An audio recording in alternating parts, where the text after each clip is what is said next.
मैं समस्त प्रदेशवासियों से कहूँगा जी। कि आप ये 5 साल में देश के हित में जो आप वोट करेंगे, हुँ। उसी से हमारा देश विश्व गुरु बनेगा। कि हम नैनीताल और उधम सिंह नगर लोकसभा सीट को हम अजय भट्ट जी को लगभग 5 लाख वोटों से जीत के आगे भी हम केंद्रीय नेतृत्व में उनका स्थान उनको मिलेगा, ऐसी आशा करते हैं। नमस्कार, एबीपीएल न्यूज़ देख रहे हैं आप और मैं हूं आपके साथ नैना। इस वक्त मेरे साथ मौजूद हैं प्रमोद तोलिया जी। सबसे पहले तो बहुत-बहुत स्वागत है सर आपका एबीपीएल न्यूज़ में। धन्यवाद एबीपीएल को, जी। बहुत-बहुत धन्यवाद। जी।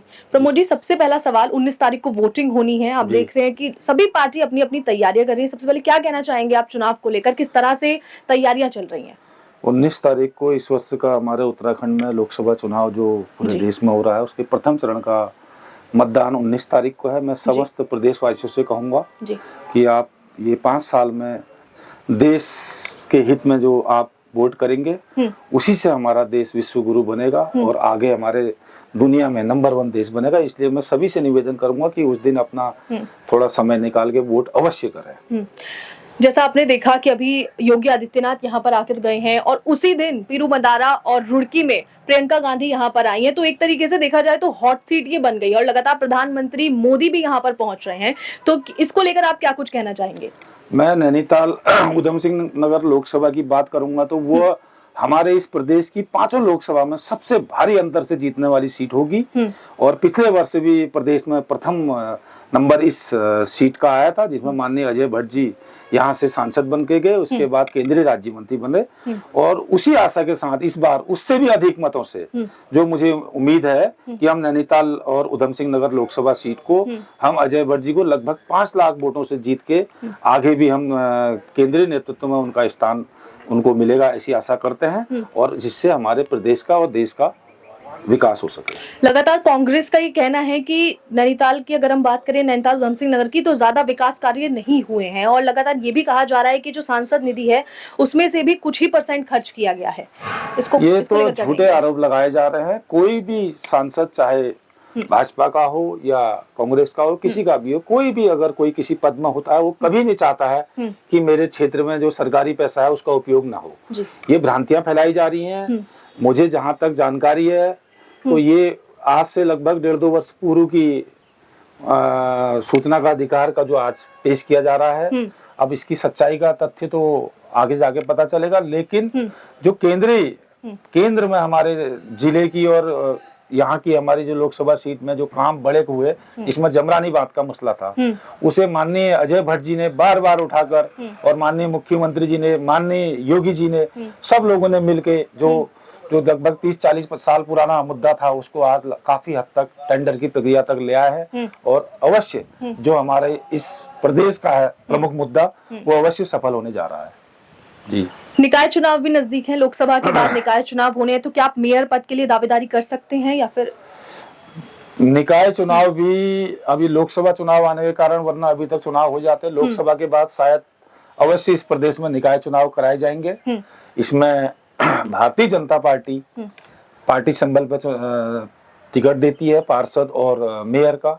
उसमें भारतीय जनता पार्टी का जो निर्णय होगा वो हम सर्वमान्य होगा। अगर पार्टी ने मुझे मौका दिया, अवश्य हम पार्टी के निर्णय पे खरा उतरेंगे और बाकी पार्टी जिसे टिकट देगी उसका साथ हम भारतीय जनता पार्टी को इस बार हल्द्वानी में तीसरी बार मेयर बना के ले जाएंगे और वो भी भारी जीत के साथ। हल्द्वानी की अगर मैं बात करूं तो आपको क्या लगता है कि क्या कुछ विकास कार्य यहाँ पर ऐसे होने चाहिए थे जिससे ये शहर और भी अद्भुत दिखाई देता? इसमें सर्वप्रथम धीरे धीरे हल्द्वानी हमारा शहर जो है कुमाऊं का प्रवेश द्वार है और धीरे धीरे यहाँ आबादी बहुत तेजी से बढ़ रही है। सबसे मेन यहाँ सड़कें में अतिक्रमण हुआ है, जिसका अभी चुनाव से पूर्व काफी चौराहों का चौड़ीकरण हो रहा है, अतिक्रमण टूट रहे हैं। माननीय मुख्यमंत्री जी ने स्पष्ट कहा है चुनाव के बाद भी हम पूरे प्रदेश में अतिक्रमण मुक्त सड़कें रखेंगे। जहाँ भी अतिक्रमण जिन लोगों ने किया उसको हटाएंगे और सड़कें चौड़ी करेंगे। मेन मुद्दा इस शहर में सड़क का है, पेयजल का है और पेयजल का बहुत जल्दी आशा करता हूं कि जमरानी बांध बनने से जो हमारा भाबरी क्षेत्र है, जहां आबादी बढ़ रही है, जो बड़ी समस्या पेयजल की है, ये बहुत जल्दी ठीक हो जाएगी। जिसमें भारत सरकार द्वारा जल जीवन मिशन नगर निगम में अमृत योजना, दोनों योजनाएं चालू हो रही हैं। इस चुनाव के बाद लगातार निरंतर ग्रामीण क्षेत्रों में तो 80-90% काम हो चुके हैं, शहर में टेंडर हो चुके हैं अमृत योजनाओं के। बहुत जल्दी सभी गलियों में जो पुरानी छोटी लाइन है उनको बदलकर बड़ी किया जाएगा और आगे को जमरानी से पेयजल बड़ी लाइन आके हमारा इनका हल्द्वानी शहर का पेयजल को समस्या को दूर किया जाएगा। लेकिन लगातार ये चर्चाएं चल रही हैं कि आप ही दावेदारी कर सकते हैं मेयर के लिए, और अगर आप करते हैं तो आपके क्या कुछ रूट प्लान रहेंगे जनता के लिए? हमें हल्द्वानी वासियों के लिए मेन जो मैंने बोला सड़क का, पानी का, आबादी बढ़ रही, बिजली भी। बरसात होती है तो लगातार सड़कों में पानी भर जाता है, बहुत दिक्कत होती है लोगों को। बिल्कुल इस मसले पे सही कह रहे हैं जाते कि जब हमारा शहर में कंक्रीट का जंगल मतलब मकान लगातार बनते गए, खुली लैंड कम हुई, तो इससे निश्चित तौर पर जो नाले थे या सड़कें हैं वो नाले के रूप में परिवर्तित हो गई हैं। लैंड जमीन पानी नहीं पी पाती है, खाली भूमि नहीं है। तो इसके लिए जो हमारे माननीय मोदी जी ने 2200 करोड़ रुपए हल्द्वानी शहर को दिया, जिसमें प्रमुखता से हल्द्वानी शहर का ड्रेनेज प्लान बनाया गया है। दूसरा अमृत योजना में पेयजल योजना का किया गया है। तो जो आपको जो 2200 करोड़ इस शहर के विकास के लिए दिया गया उसमें सर्वप्रथम ये ड्रेनेज सिस्टम प्रमुखता से रखा गया है, जिसमें मेन रोडों में, लिंक रोडों में और ये अंदर की गलियों का पूरा प्लान बन चुका है और ये बहुत जल्दी इसका धरातल पर काम होने वाला है। ये समस्या दूर हो जाएगी। एक तो ड्रेनेज की समस्या है, दूसरा रिंग रोड, इस शहर की रिंग रोड जो देहरादून दिल्ली जाने वाला शहर के बीच से ना होकर जाके जो रिंग रोड का काम चल रहा है वो भी बहुत जल्दी उम्मीद है मुझे कि वो धरातल पर उतरेगा। और उससे मिनी रिंग रोड जो अभी बनी है, माननीय विधायक हमारे भगत जी ने काठगोदाम से लेके कटघरिया तक और वहां से कमलवा कहा तक जो नहर पाटने का काम किया है, ये भी हल्द्वानी शहर के ट्रैफिक को काफी कुछ नियंत्रण करता है। मात्र 3-4-5 किलोमीटर का नहर पाटने का काम शेष रह गया है, बाकी चौफुला तक हो चुका है। आशा करता हूँ आगे 1-2 वर्षों में हमारा ये मिनी रिंग रोड और बड़ी रिंग रोड जो आउटर रिंग रोड बनने वाली है वो जरूर हमारे शहर की आएगी। 2 प्रमुख मुद्दे हैं और तीसरा पेयजल का जमरानी से समाधान हो जाएगा जी।